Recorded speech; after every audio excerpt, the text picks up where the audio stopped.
성경에 나오는 스승과 제자의 관계를 보여주는 대표적인 장면이 바로 오늘의 장면입니다. 엘리사는 그의 스승인 엘리야가 믿는 그 하나님의 은혜, 또 하나님의 능력을 엘리사 자신도 간절하게 원합니다. 하나님께서 엘리야를 데리고 가실 것을 알게 되니, 하나님께서 이제 하늘로 엘리야를 부를 것을 알게 되니 엘리사의 그 마음이 더욱더 많이 간절해졌습니다. 기도가 능력이 되기를 원하는 사람, 또 갑절의 은혜를 구하는 사람에게 간절함은 선택이 아닌 필수라는 것을 오늘 본문 가운데에서 보게 되어졌습니다.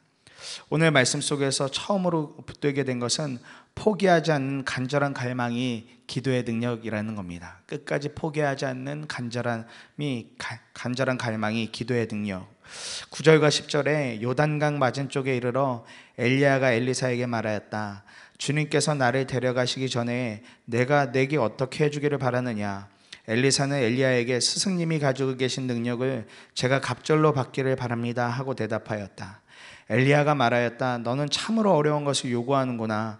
주님께서 나를 너에게 데려가시는 것을 내가 보면 내 소원이 이루어지겠지만 그렇지 않으면 그것이 이루어지지 않을 것이다 하고 말씀합니다.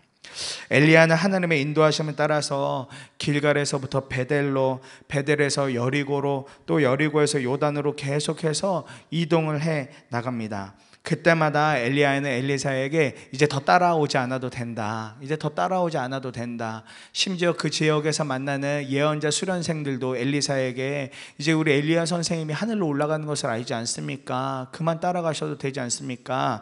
라고 그렇게 이야기를 합니다. 그때마다 엘리사의 대답은 동일합니다. 제가 스승님을 결코 떠나지 않겠습니다. 제가 스승님을 결코 떠나지 않고 계속해서 함께 가겠습니다 라고 이야기합니다. 엘리사가 지금 보여주고 있는 행동이 그냥 사람을 쫓아가는 것 같고 사람이라는 엘리야를 따라서 이렇게 따라가는 것 같지만 실상 진짜로 엘리사가 바라고 있던 것은 엘리야, 그의 스승인 엘리야가 가지고 있는 능력보다 갑절의 능력, 갑절의 은혜를 받아서 그의 믿음의 수준이 그보다 더욱더 커지고 큰 믿음의 사람이 되어지고 하나님의 은혜의 사람이 되기를 원하는 그 마음이 더욱더 강렬했습니다. 믿음의 크기가 커지기를 갈망하고 또 그렇게 되기를 간절히 바라는 것이 기도의 능력이라고 붙들게 되어졌습니다. 우리가 은혜를 받기 원하고 기도의 능력을 누리고 싶다면 다른 방법은 없는 것이죠. 하나님을 향한 간절한 사모함, 또 그 간절함이 충만해야 하는 것입니다. 그리고 엘리사와 같이 끝까지 포기하지 않고 그 은혜를 구해야 하는 것입니다. 그렇게 기도의 능력을 의지해서 나갈 때 우리의 기도가 처음에는 작은 수준인 것 같고 우리의 믿음이 처음에는 작은 믿음인 것 같고 이게 올바르게 기도하고 있는 것 같은 마음일지 몰라도 어느 순간 그 믿음이 확장이 되고 기도가 확장이 되어지고 내가 생각하지도 못한 은혜를 경험하는 수준, 은혜를 누리는 수준까지 나아가게 되어지는 것입니다. 어느 재수생 아들을 둔 한 집사님 계셨답니다. 아들이 이제 재수를 하게 생겼으니 그 마음이 얼마나 간절합니까? 그래서 새벽마다 예배에 나와서 그렇게 간절하게 하나님 앞에 부르짖으며 기도하셨다는 거예요. 주님, 내 아들 이번에는 꼭 서울대 가게 해달라고. 내 아들 이번에는 재수하고 있는 내 아들이 이번에는 반드시 서울대 가도록 붙여달라고 하면서 열심히 자기 아들만 처음에는 놓고 기도하셨더랍니다.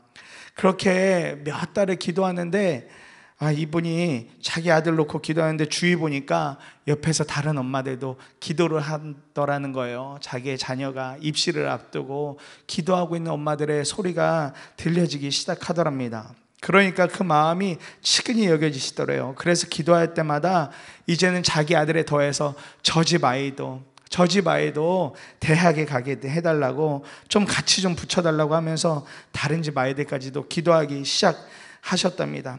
그러다가 이제 시험을 몇 주 앞두고 그 마음에 계속해서 처음에는 자기 아들만 놓고 기도하던 이 집사님 마음에 평안이 찾아오면서 고백이 되어지길 주님 그리 아니하실지라도 감사하겠습니다 라는 기도로 바뀌어주셨다는 겁니다.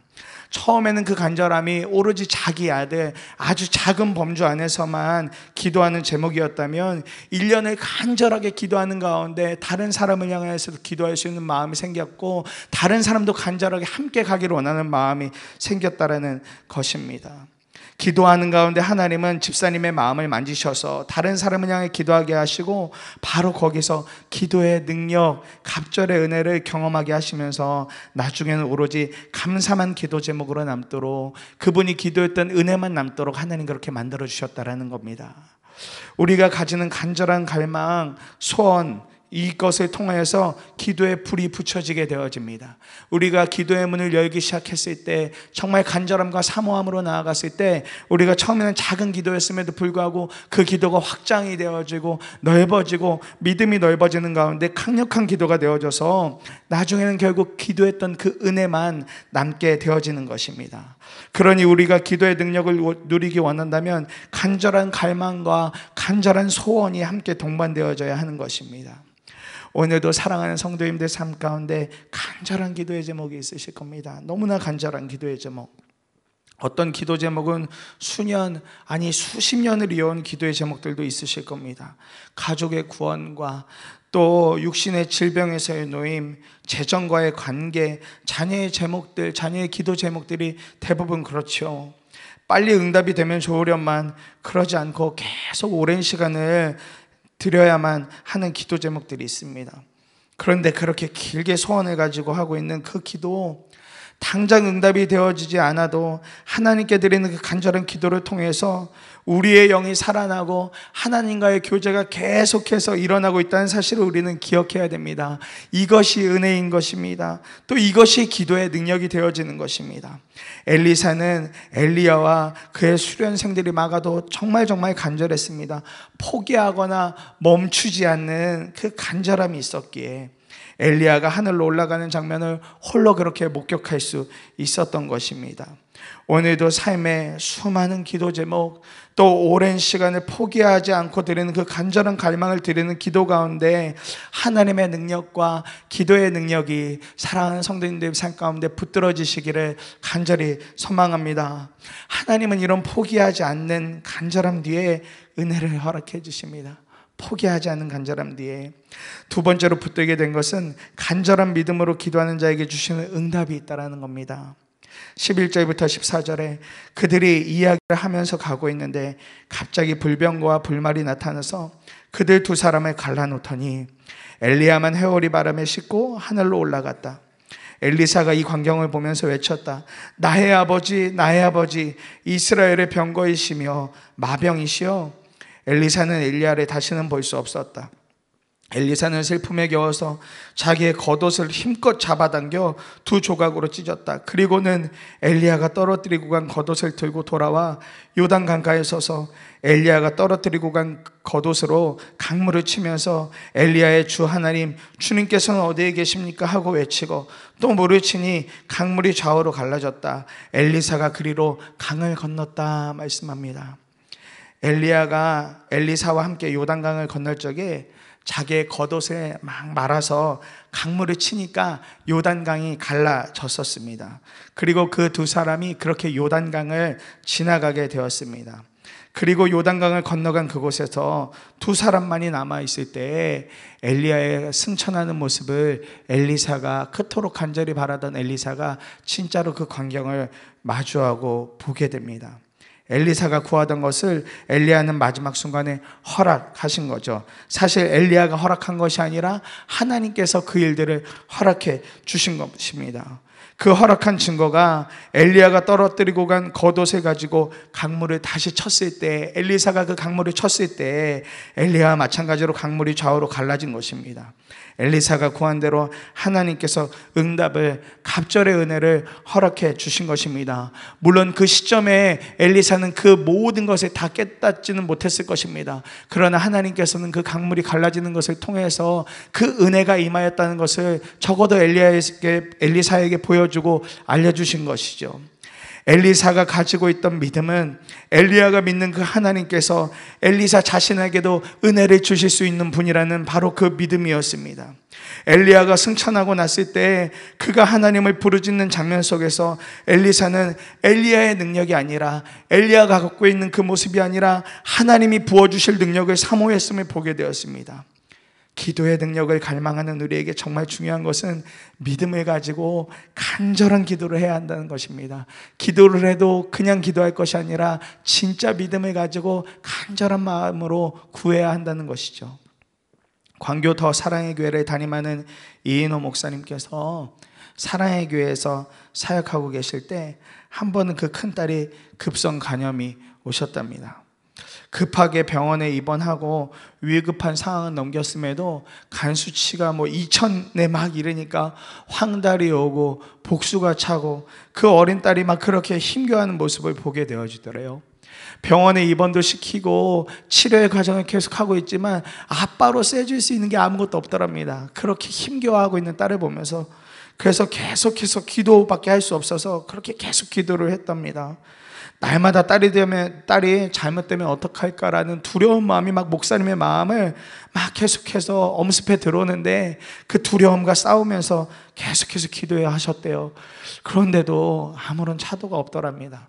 그 딸의 간 수치도 떨어지는 것도 아니고 황달이나 복수가 어떻게 회복이 될 기미가 전혀 보이지 않더래요. 그래서 어느 날은 정말 작정하고 청계산에 올라가서 밤이 새도록 하나님을 부르짖으면서 제발 우리 딸 살려달라고, 우리 딸 고쳐달라고 그렇게 간절한 마음으로 기도하고 목이 다 쉴 정도로 기도하고 내려와서 차에 앉아 있는데 머릿속에 막 5만 가지 생각이 다 드시더랍니다. 너무 복잡하시더래요. 그렇게 멍하니 차에 있는데 마음 한구석에서 하나님의 음성 같은 이야기가 목사님 마음에 싹 들어오더랍니다. 사랑하는 아들아, 너는 목사잖아. 평생 너가 말씀 믿고 또 기도를 믿고 살아야 할 목사가 바로 너잖아. 그런데 만일 내 딸의 운명이 하나님께 달려있음을 믿지 못하면 어떡할까? 너 자신은 믿지 않으면서 하나님을 믿으라고 평생 거짓말을 하든지, 아니면 그렇지 않으려면 목사를 그만두어야 되지 않을까? 너의 선택은 이제 딱 하나야. 하나님께 맡겼으면, 네가 기도하고 있으면 한번 믿고 맡겨봐라. 다시 그 문제 붙들고 고민하는 일에 반복하지 말고 이제 그만 좀 믿자, 믿어보자, 이렇게 하나님께서 말씀하시는 것 같으시더래요. 목사님이 그 음성 듣고서 생각해보니 그 며칠간의 이 일정이 쑥 머리에 들어오시더랍니다. 위급한 상황에 그 딸이 그래도 병원에 잘 입원할 수 있었던 것도 은혜였고, 어쨌든 간에 지금 그 딸이 다른 것 없이 계속해서 치료의 과정 가운데 더 나빠지지는 않고 그 상태가 유지되어지는 것도 어찌 보면 은혜인데, 본인이 그런 상황 속에서 기도하고 있으면서도 정작 믿음은 없었다라는 거예요. 내 딸이 이런 상황들 속에서 잘 치료받고 고쳐질 거야, 회복될 거야 라는 믿음, 기도는 하고 있지만 그런 믿음이 전혀 없으셨다는 걸 깨닫게 되셨다는 겁니다. 딸을 위해서 간절히 기도는 해도 그걸 믿지 못했던 자신을 보면서 너무나 안타까우시더래요. 그래서 그날 밤 차 안에서 이렇게 결단하셨답니다. 기도한 것을 이제는 믿자. 기도만 하지 말고 간절하게 외치기만 할 것 아니라, 목이 쉬도록 기도만 할 거 아니라, 기도했으면 내가 믿자. 하나님께서 고치시고 하나님께서 사람들을 사용하셔서, 의사들을 사용하셔서 잘 진료받고 고치게 하실 것을 믿자라고 그렇게 결단하고 집에 내려와서 아내에게 그 이야기를 하는데, 아내가 신기한 이야기를 하더래요. 지난 밤부터 아이 몸에서 조금씩 차도가 일어나는 것을 보게 되었다고요. 소생하지 못할까봐 두려워하던 마음이 떠나가고 하나님이 일하시는 것을 그 순간부터 보기 시작했답니다. 딸이 일어날 수는 있을까, 딸이 잘못되면 어떨까 두려워하던 목사님 마음 안에 이제는 진짜 평안이 찾아오고, 그 후로 하나님께서 정말 은혜를 부어주셔서 병원 안에서 잘 진료받고 잘 치료받고 회복되어져서 지금은 건강하게 잘 살고 있다는 이야기를 하시더라고요. 그 후부터는 목사님 마음에도 이제부터는 하나님, 제가 응답을 먼저 구할 것 아니라 제가 간절한 믿음을 가지고 간절한 소망을 가지고 하나님 앞에 그렇게 나아가겠습니다라는 그 믿음을 가지고 그 후로는 계속 기도하기 시작하셨답니다. 우리가 참 그렇죠. 그렇게 오래도록 기도를 하고 있으면서도 기도 응답에만 우리의 모든 것이 다 달려있다 보니 과정 속에서 하나님이 믿어지지 않을 때도 있고, 도대체 이 기도가 언제 끝날 수 있을까, 언제 도대체 하나님 응답해 주실까, 이런 생각들 하다가 낙심하고 좌절해서 스스로 접어놓은 기도 제목들이 참 많이 있으실 겁니다. 우리가 믿음을 사용하지 못한 채 그냥 기도하다가요, 기도의 능력은 믿음으로 드리는 기도를 통하여 반드시 열매를 맺게 됩니다. 믿음으로 드리는 그 기도 가운데 하나님께서 반드시 열매를 맺게 해주십니다. 믿음으로 드리는 기도 가운데 하나님이 직접 역사하시기도 하고 또 사람을 통로 삼아서 역사하시기도 하시죠.